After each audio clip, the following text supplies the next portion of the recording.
Hello everyone, welcome back. एक बार फिर से आप सबका स्वागत है डॉट क्लास में। और आपके लिए सिर्फ दो सवाल हैं इस क्लास में। जो दो सवाल हैं काफी अच्छे सवाल हैं। जैसा कि पहले क्वेश्चन में मुझे मेरे पास जो रिक्वेस्ट आई है, जो इन्फॉर्मेशन आई है, उसके अनुसार से आपको सवाल जल्दी सोल्व करना है। तो आज बताऊंगा आपको सवाल इस तरह के कैसे क्लियर करते हैं जल्दी से। और जो सेकेंड क्वेश्चन आपके सामने आएगा वो बहुत ही अच्छा क्वेश्चन है और उसको मैं दो मेथड से बताऊंगा आपको। मुझे पता है पहले मेथड आपको अच्छा लगेगा, दूसरे मेथड में आपको थोड़ी सी दिक्कत होगी, लेकिन दूसरा मेथड थोड़ा सा कैलकुलेशन इजी है। देखिए फर्स्ट क्वेश्चन, देखिए आप स्क्रीन पे क्या कह रहा है। कह रहा है कि दो इन्वेस्टर है ए और बी। सवाल समझिएगा पहले। कह रहा है दो इन्वेस्टर है ए और बी। ए जो है बी से 6 लाख रुपए ज्यादा इन्वेस्ट करता है। बी 7.5 महीने के लिए पैसा लगाता है, जबकि ए बोल रहा है कि 2.5 महीने ज्यादा के लिए पैसा लगाता है। बी से 2.5 महीने ज्यादा समय के लिए पैसा लगाता है। फिर बोलता है फाइनली जब प्रॉफिट दोनों को मिलकर आता है तो प्रॉफिट टोटल जो होता है कंपनी का वो 12.5 लाख 12.4 लाख होता है। ये सवाल कर रहा है कि टोटल प्रॉफिट आपको दिया हुआ है। अब इसके बाद बोल रहा है कि जो ए का प्रॉफिट है वो बी से कुछ ज्यादा है, 2.48 लाख ज्यादा दिया हुआ है। अब इस तरह के सवाल में आपसे पूछ रहा है बी का प्रॉफिट शेयर कितना है। इस तरह के सवाल में कहां कहां टाइम बचाते हैं वो बता रहा हूं। सबसे पहले तो आप ध्यान दीजिए, सारे कुछ लाख में दिया हुआ है तो आप क्या कीजिए, आप लाख में ही लिखिए, जीरो नहीं लिखिए। मतलब मैंने जैसे लिखा है 12.4 लाख बोला हूं, इसको रुपया मत बोले। रुपया बोलेंगे तो इसको जीरो लगाना पड़ेगा इसके आगे आपको। तो आप मुझे बताइए, मैं बोल रहा हूं अगर बी रुपया ही लगाता है तो आप कहेंगे ए कितना लगाएगा, तो 6 लाख प्लस बी मतलब 6 प्लस बी। सवाल कर रहा है कि ये 20 से 6 लाख ज्यादा लगाता है। मैं बोल रहा हूँ ये कितने के लिए लगाता था, आपको 7.5 महीने के लिए, और ये 1.5 महीने ज्यादा लगाता है। तो ये दूसरा समय आपको यहाँ पे बचेगा जब आप इसको सिंपल तरीके से डायरेक्ट लिखेंगे। ये ना कि यहाँ 7 and 1/2 यहाँ लिखेंगे 7 and 1/2 प्लस 1/2, ऐसे नहीं करना है। अब यहाँ से आप इसको कल कैंसिल करेंगे, छोटा सा 2.5 से काटेंगे, ये 3 हो जाएगा, ये 4 हो जाएगा। आपसे मैं पूछूंगा टोटल शेयर, टोटल रेशियो क्या हो गया शेयरिंग का, इन्वेस्टमेंट का, तो आप कहेंगे सर 24 प्लस 4 भी यहाँ पे है और इसका 3 भी है। तो पैसा इस रेशियो में बटेगा टोटल शेयर, लेकिन रेशियो में नहीं पता है कौन सा रेशियो बटेगा, तो हम अपने मन से यहाँ के से मल्टीप्लाई कर लेंगे। मान लेते हैं कि ए का जो प्रॉफिट है वो इतना हो गया और बी का प्रॉफिट ये इतना हो गया। अब ये रेशियो ले रहा है, एग्जैक्ट प्रॉफिट मैंने ले लिया। आप मुझे बताइए टोटल प्रॉफिट कितना आ गया, तो आप कहेंगे 24 प्लस 7b। के से गुना किया हुआ है, के से आप इधर डिवाइड कर दें। जो चीज आपने मल्टीप्लाई किया इसका कोई यूज नहीं है, ये सिर्फ इक्वेशन को सेट करने में आपको, ताकि समझ में अच्छे से आए, उसके लिए यूज किया गया है।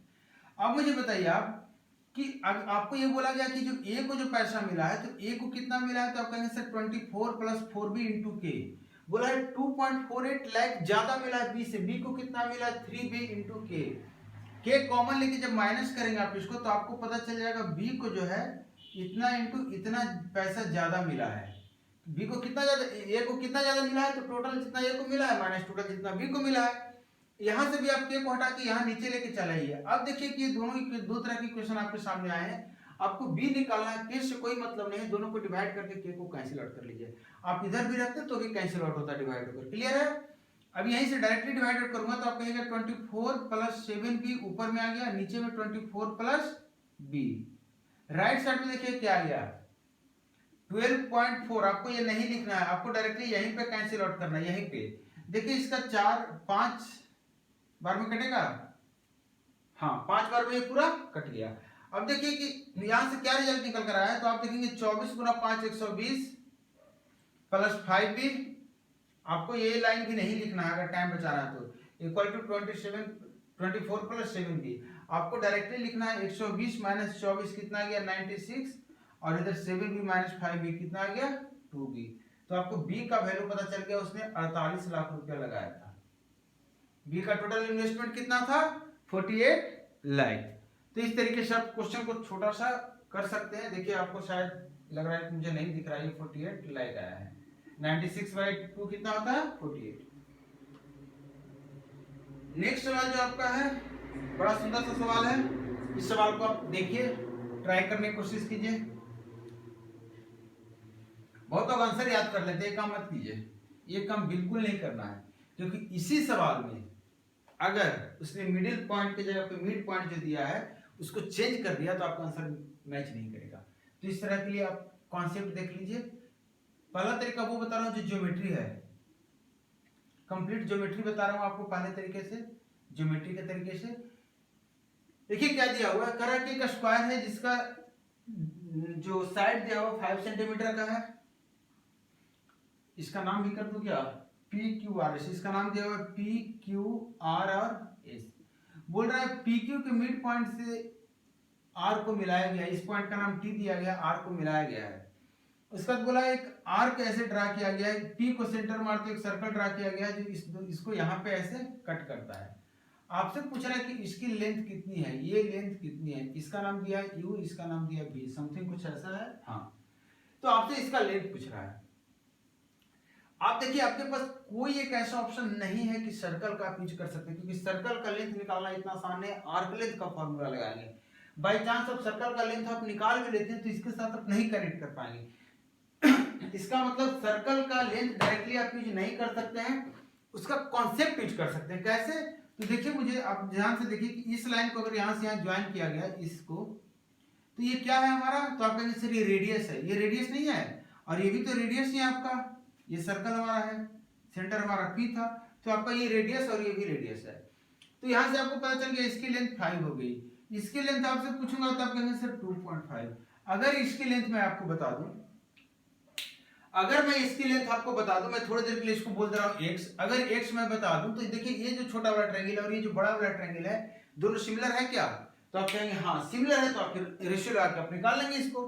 तो इस छोटे वाले x को निकालने के लिए क्या करेंगे, तो आप कहेंगे सर इस एंगल को हम थीटा ले रहे हैं, आप इस एंगल में थीटा निकाल सकते हैं ना, तो आप मुझे बताइए cos थीटा कितना हो जाएगा, तो आप कहेंगे सर cos थीटा यहां से निकालेंगे तो हमारा हो जाएगा क्या, बेस कितना आ गया 2.5, और हाइपोटेन्यूज, हाइपोटेन्यूज मतलब t से r की वैल्यू कितनी हो जाएगी, ये आपका 2.5 है, ये आपका 2.5 और ये ऊपर का पूरा 5 है, पाइथागोरस थ्योरम लगा दीजिए तो आपका कितना आ जाएगा 2.5 और √5। क्लियर है। आप मुझे बताइए यहां से cos की जो वैल्यू आ गई 1/√5 आ गई। आप मुझे बताइए अगर यहाँ पे आप साइन फार्मूला, कोसाइन फार्मूला लगाते हैं, कोसाइन फार्मूला इसलिए लगा रहे हैं क्योंकि एंगल हमें कोई नहीं पता तो हम साइन फार्मूला नहीं लगा सकते हैं। तो आप मुझे बताइए cos 180 माइनस थीटा अगर फार्मूला आप लगाएंगे तो आप क्या लिखेंगे 2.5 का स्क्वायर, देखते जाइएगा 2.5 का स्क्वायर प्लस x का स्क्वायर माइनस 5 का स्क्वायर सामने वाले का divide by 2 into 2.5 into x। Clear है कि नहीं। और cos 180 माइनस थीटा कितना होता है, माइनस cos थीटा होता है, इसका मतलब इसकी वैल्यू आ गई -1/√5, ये आ जाएगा यहाँ। क्लियर। अब यहां से आप देखिए कि 2.5 का स्क्वायर और -5 का स्क्वायर कितना होता है, तो आप कहेंगे 6.25 और 25 में से 6.25 माइनस करेंगे तो 18.75 आएगा, तो ये 18.75 हो गया। क्लियर है। अब इसको लेकर चलते हैं, तिरछा गुना करने से आसान पता है क्या है, देखिए ये है, चलिए मैं यहां कर दे रहा हूं। ऊपर हमारा क्या आ गया x square minus 18.75 divide by देखिए 5x आ गया यहाँ, और यहाँ क्या गया -1/√5। मैं दोनों साइड डिनोमिनेटर बराबर कर दे रहा हूँ, तो यहाँ गुना कर दे रहा हूँ 1 से और यहाँ गुना कर दे रहा हूँ 1 से। अभी रूट यहाँ बचा हुआ है, √5 से गुना कर दे रहा हूँ, √5 से गुना कर दे रहा हूँ, ये दोनों साइड बराबर हो गया। मैंने कैंसिल आउट ये बोलकर किया है कि x 0 नहीं है, ध्यान रखना है, हम ऐसा नहीं कैंसिल आउट कर सकते, x 0 नहीं हो सकता, अगर होता तो हमसे निकालने नहीं बोलता, इसलिए हमने कैंसिल आउट किया है। अब यहाँ से जो आपके पास इक्वेशन निकल कर आई है वो देखिए x square minus 18.75 plus √5x आई है, इसका वैल्यू 0 है, इसको आप अरेंज करना चाहें तो अरेंज कर लीजिए, आप बिना अरेंज किया स्मार्ट तरीके से इसको कर सकते हो तो आप वो कर लीजिए।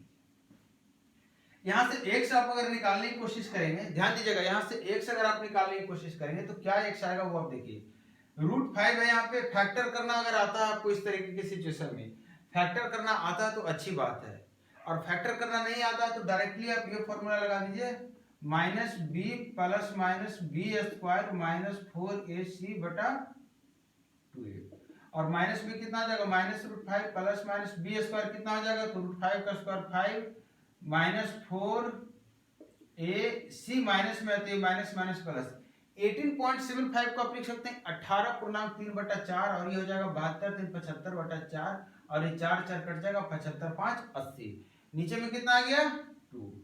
आपको रिजल्ट आया -√5 और 80 का जब करेंगे तो आपका 4√5 आ गया और ये 2 आ गया। दोनों नेगेटिव हम नहीं ले सकते क्योंकि x ये जो वैल्यू है ये नेगेटिव नहीं हो सकता, तो हमको इसको पॉजिटिव लेना पड़ेगा, और ये 3/2 मतलब 1.5√5 आ गया। कौन सा आ गया 1.5√5, आपका x की वैल्यू आ गया 1.5√5। अब मैं इसका नाम दे रहा हूं y, जिसे आपको निकालना है, इसका नाम दे रहा हूं मैं y। तो आप मुझे बताइए ये ट्रायंगल सिमिलर है, तो छोटे ट्रायंगल का ये भुजा जो है, छोटे ट्रायंगल का ये भुजा देखिएगा, नहीं हमें इसको यूज करना है ना, तो ये क्यों ये ले लीजिए, और आप ये हमें नहीं पता, हमें ये पता है। ये कैसे पता है? टोटल कितना हो जाएगा, अभी हमने निकाला था √5, 2.5 और 2.5 ये पूरा है आपका। मैं यहां पे लिख दे रहा हूं TR आपका कितना है 2.5√5 और आपका T भी निकल कर आ गया कितना 1.5√5।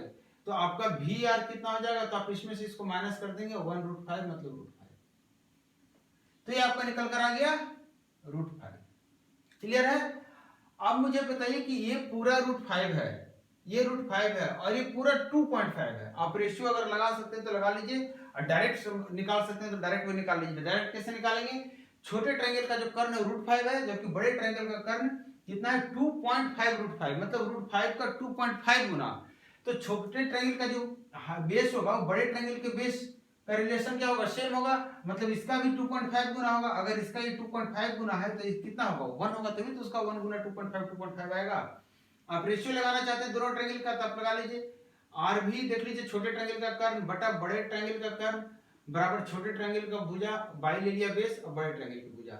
आर भी आपका कितना आया हुआ देखिए, VR √5, RT कितना है तो आपका 2.5√5 और ये आ गया बाई बटा 2.5, √5 से √5, 2 पॉइंट से 2 पॉइंट कटा और बाई की वैल्यू बना। इस तरह के क्वेश्चन में आपको थोड़ा सा कॉम्प्लिकेशन आता है, दिक्कत होती है क्वाड्रेटिक से, लेकिन क्वाड्रेटिक इसी क्वेश्चन में आएगा। इस क्वेश्चन में क्वाड्रेटिक आएगा, दूसरे मेथड से भी प्रोसीड करेंगे तो भी क्वाड्रेटिक आएगा, लेकिन इतना कॉम्प्लिकेटेड क्वाड्रेटिक नहीं आएगा। एक और मेथड आपको मैं बता रहा हूं, बड़ा अच्छा सा मेथड है। अगर कोऑर्डिनेट ज्योमेट्री आपको आती है तो उस मेथड से आप बड़े आराम से बना सकते हैं।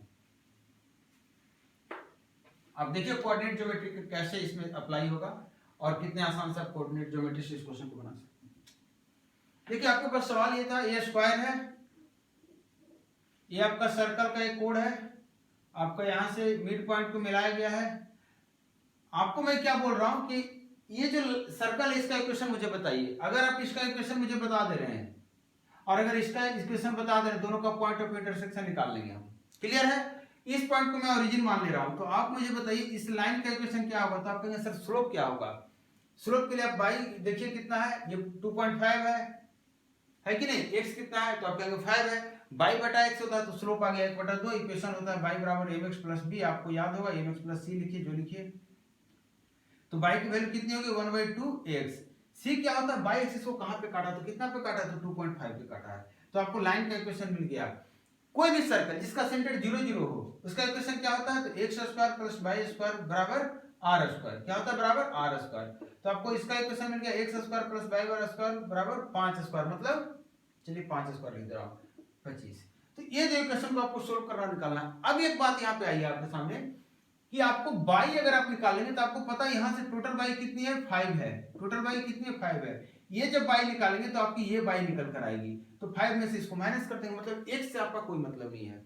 आप क्या कीजिए, यहां से x निकालिए और इसमें डाल दीजिए, या फिर बाई भी डाल सकते हैं, फास्ट कैलकुलेशन करने आता है तो। मैं बाई इसलिए डाला क्योंकि मुझे डायरेक्टली बाई का वैल्यू पता है। तो x² प्लस y² कितना बोलेंगे, तो 1/2 का स्क्वायर 1/4 का x² हो गया 6.25 हो गया, प्लस 2 इंटू दिस करेंगे तो क्या हो जाएगा 2.5x और ये आ गया 25। आप मुझे बताइए 4 से अगर मैं इसको मल्टीप्लाई करता हूं थ्रू आउट, तो आप कहेंगे 4 और 1 5x² हो गया। यहां पे आपका हो गया कितना, 2.5 को 4 से गुना करें तो 10x, और देखिए इसको 4 से गुना कर रहा हूं तो 25 है, इसको गुना कर रहा हूं तो 100 इधर आ जाएगा, तो 25 माइनस 100 कितना हो जाएगा 75। फिर से आप गुना कर लीजिए, 5 से डिवाइड कर लीजिए तो आपका क्या आ गया 2x माइनस 15। और जब भी इस तरह की सिचुएशन आए तो 15 को 2 बराबर नंबर में बांटिए, जिसमें से आपको नेगेटिव वाले को लेकर चलना है। जो नेगेटिव नंबर आएगा तो -5 और 3 नहीं आएगा, 5 और -3 आएगा। तो -3 हम लेंगे, क्यों, क्योंकि वही जाकर एक्स की वैल्यू, देखिए जो नंबर आता है उसको इस तरह से फैक्टर में लिखते हैं। कौन सा नंबर आपने लाया, आप कहेंगे सर +5 और -3, ये फिक्स है, x लिखाएगा, जो 2 नंबर आएगा यहाँ पे लिखाएगा सेम साइन के साथ। तो ये तो आपका नेगेटिव दे देगा, तो इसको आपको हटा देना, सिर्फ नेगेटिव नंबर को लेंगे वही आपका पॉजिटिव होता है। x की वैल्यू 3 आ गई तो y की वैल्यू कितनी हो जाएगी 3/2 1.5 प्लस 2.5 कितना हो गया 4। अगर आपकी y 4 आ गई, यहाँ से यहाँ तक 4 आ गया, पूरा 5 है तो ये कितना हो गया 1 हो गया। तो इस मेथड से भी आप बना सकते हैं। अब इस तरह के सवाल में जरूरी नहीं है कि ओरिजिन आप इसको ले, आप ओरिजिन इसको भी ले सकते हैं, आप ओरिजिन इसको भी ले सकते हैं, ओरिजिन इसको भी ले सकते हैं। इसको नहीं लेगा ओरिजिन क्योंकि यही हमें निकालना है, लेकिन इस पे इसलिए ओरिजिन लेने की बात कर रहे हैं क्योंकि ताकि हमें सब कुछ पॉजिटिव आए, ऊपर की तरफ पॉजिटिव होता है। अगर आप ओरिजिन इधर टाइम मिड पॉइंट पे ले जाकर लेंगे तो आपको कुछ नेगेटिव भी आ सकती है, तो आपको ध्यान रहे ओरिजिन ले रहे हैं तो नेगेटिव पॉजिटिव का ध्यान रखना है। तो बेस्ट यही होता है कि हम ओरिजिन कहां से लेते हैं, यहाँ से लेते हैं जहां से सारा डायग्राम हमारा फर्स्ट क्वाड्रेंट में चला जाता है कि हमें नेगेटिव का टेंशन ही ना रहे। तो चलिए इस उम्मीद के साथ कि आपको इसका आंसर समझ में आया होगा। इसी तरह से आप क्वेश्चन भेजते रहिए, वीडियो को शेयर जरूर कीजिए और चैनल को सब्सक्राइब नहीं किया तो सब्सक्राइब कीजिए। मैं मिलता हूं नेक्स्ट डे डाउट क्लास में। Thank you.